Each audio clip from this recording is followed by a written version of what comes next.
Inequality is a major issue that has long been debated among economists. One of the key questions economists seek to answer is how to allocate limited resources in an economy. While there is no definitive answer, some options are clearly incorrect. It is widely agreed that hoarding wealth by authoritarian rulers who do not serve the interests of their people is not a desirable outcome. On the other hand, the accumulation of resources serves as a strong incentive for people to work harder, innovate, and allocate capital efficiently.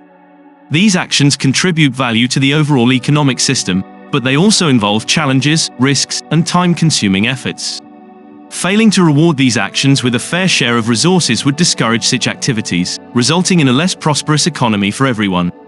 Apart from the social issues associated with poverty, an economy with a majority of people unable to afford education, nutrition, and healthcare suffers overall. Even the wealthy elite, who possess a significant share of the wealth, are affected because an undereducated, unhealthy, and malnourished workforce is not productive. When workers cannot perform at their best, the overall wealth generated decreases.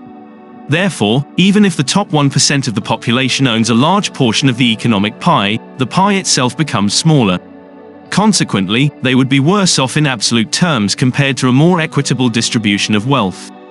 Hence, there is an argument that some level of equality is in the best interest of even the wealthiest individuals, regardless of their concerns about poverty in their country. Rather than focusing on countries that have failed to strike the right balance, it is more insightful to examine the most equal country in the world to understand their approach.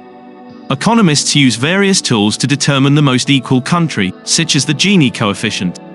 The Gini coefficient measures inequality by plotting the Lorenz curve, which illustrates the cumulative share of resources owned by different percentiles in the economy.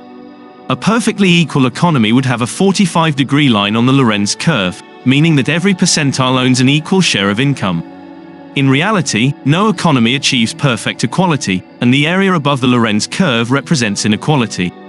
The Gini coefficient calculates the percentage of this area to determine the level of inequality. A lower Gini coefficient indicates greater equality. Iceland, with an income Gini coefficient of 0.369 according to the 2022 OECD report, ranks as the most equal country in the world. However, the simplicity of this analysis is deceptive. Iceland's small population of 370,000 contributes to its equality in various ways. The country's abundant geothermal energy resources make electricity cheap, attracting energy-intensive industries like aluminum smelting and cryptocurrency mining. Iceland also boasts a strong financial services sector, which, while causing trouble during the global financial crisis, contributes to the economy. Moreover, the country serves as a major commercial fishing hub and a popular tourist destination due to its natural beauty. Iceland's productive land, capital, and limited labor force result in highly valuable workers who can demand higher salaries. Coupled with an egalitarian culture and political system, these factors contribute to Iceland's top ranking in income equality. However, it is essential to note that Iceland's Gini coefficient is measured before taxes and transfers. Taxes and government assistance play a crucial role in reducing income inequality. Typically, taxes decrease the net income of higher earners, while government assistance increases the income of lower earners. These interventions, except for business-specific assistance, tend to improve income inequality in most cases. After accounting for taxes and transfers, Slovakia emerges as the most equal country with a Gini coefficient of 0.222. Slovakia's Gini coefficient is still good even before these interventions. It falls just behind Iceland at 0.383, indicating a fair level of equality before taxes and welfare. After these interventions, the coefficient becomes even more equal. However, Slovenia, the runner-up in terms of tax equality, presents an interesting case. Prior to taxes, Slovenia had an income Gini coefficient of 0.444, which, while not terrible on a global scale, reveals a significant gap compared to its coefficient of 0.246 after taxes and welfare. This suggests that Slovenia has high taxes, particularly for individuals. Income taxes in Slovenia have a maximum rate of 50%, which is high but not exceptionally so. Countries like Finland have a top marginal tax rate of 57%, but the key difference is that in Finland, residents need to earn significantly more before reaching that threshold. In Slovenia, individuals start paying 50% of their income on earnings above €72,000, which is an extremely low top marginal tax bracket. These taxes fund generous welfare and retirement programs, contributing to the country's low income inequality. However, this approach can also lead to challenges.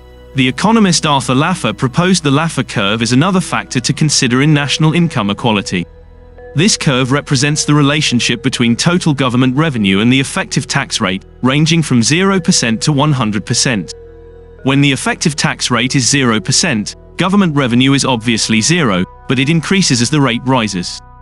However, Laffer argued that at a certain point, further tax rate increases would result in diminishing government revenue for the economy. This occurs because high taxes reduce work incentives and encourage tax avoidance through legal loopholes or illegal means. Additionally, high-income individuals with valuable skills may choose to relocate to countries with lower tax rates, impacting both tax revenue and the labor force. The exact shape of the Laffer curve is debated, and most countries operate on its left-hand side. However, using this kind of intervention to address inequality can lead to other economic problems. It's important to note that income taxes and welfare payments do not directly address wealth inequality, which is arguably a more significant measure of inequality. Income inequality focuses on the difference between the earnings of the lowest and highest earners, while wealth inequality measures the disparity in net worth between the richest and poorest individuals. Wealth inequality tends to be greater than income inequality because higher income individuals have more funds available for investment after covering their essentials. These investments generate returns, allowing wealth to accumulate more significantly than incomes. For example, Iceland has a wealth inequality Gini coefficient of 0.69, while its income inequality coefficient is only 0.37. Improving income inequality does not always lead to a corresponding improvement in wealth inequality because many of the wealthiest individuals in an economy accumulate their fortunes through asset appreciation rather than earned income. In certain situations, efforts to address income inequality may actually exacerbate wealth inequality, as increased earnings prompt greater spending and investment, benefiting businesses and potentially widening the wealth gap. Either way, the value of businesses will increase, disproportionately benefiting the wealthy individuals who already own them. To observe the counterintuitive process of improved income inequality resulting in worse wealth inequality, one can examine the global economy between 2020 and 2022. The implementation of generous stimulus measures aimed at assisting struggling households during an unprecedented economic upheaval did level the income playing field to some extent. However, it also led to increased wealth for those who were already affluent. This was primarily due to the funneling of money into companies they already owned, either through investments or product purchases. Consider how many people bought Tesla shares or Tesla cars. Although, all other factors being equal, more equal incomes should, in the long term, lead to a more equal distribution of wealth. So, which country exhibits the most equal wealth distribution according to metrics? To find out, one can refer to a list of countries ranked by wealth inequality Gini coefficient figures. The possible answers are Slovakia, Belgium, Myanmar, or East Timor.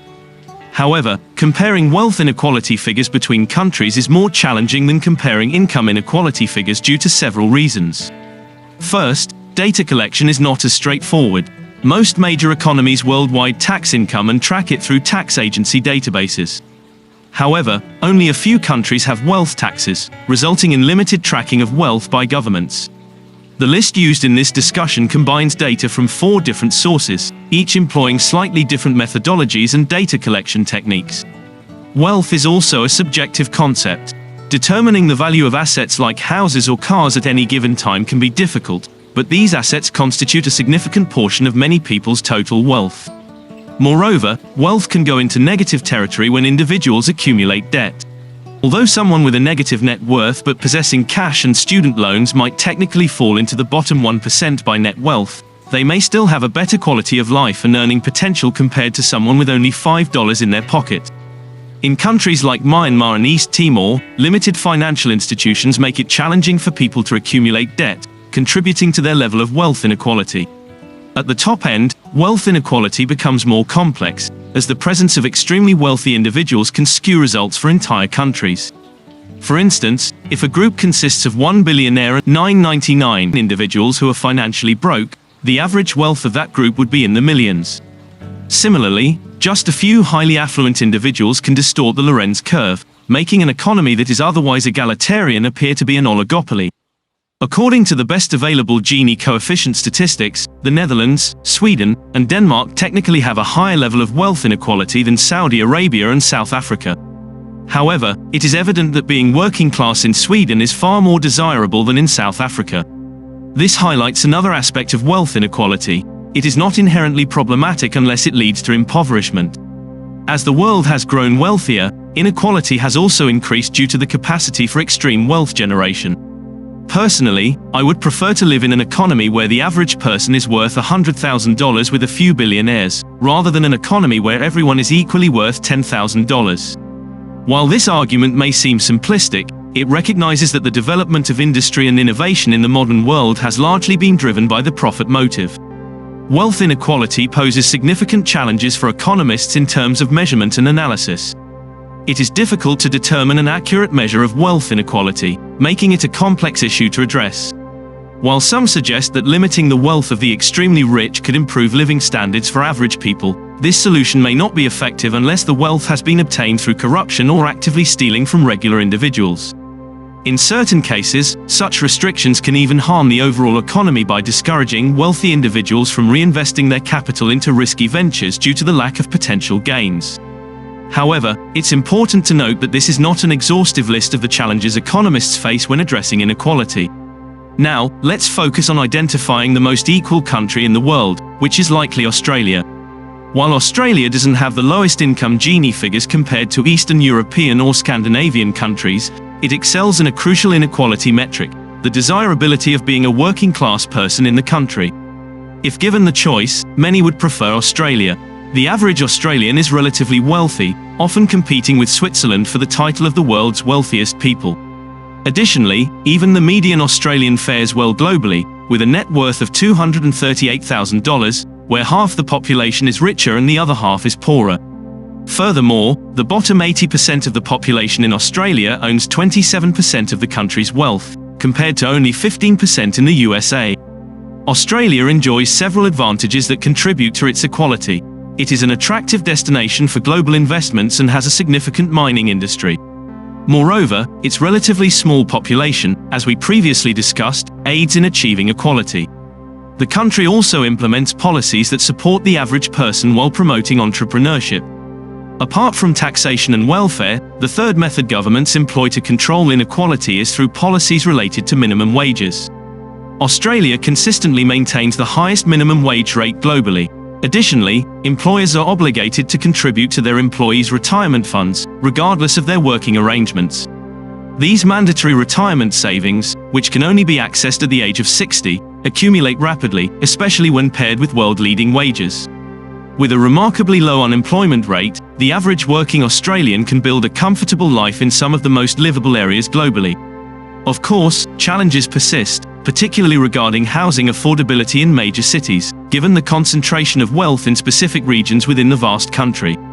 The fact that we may not agree on which country achieves the highest level of equality demonstrates the complexity of the inequality debate. There is a strong argument that at least a dozen countries could be considered the most equal on Earth.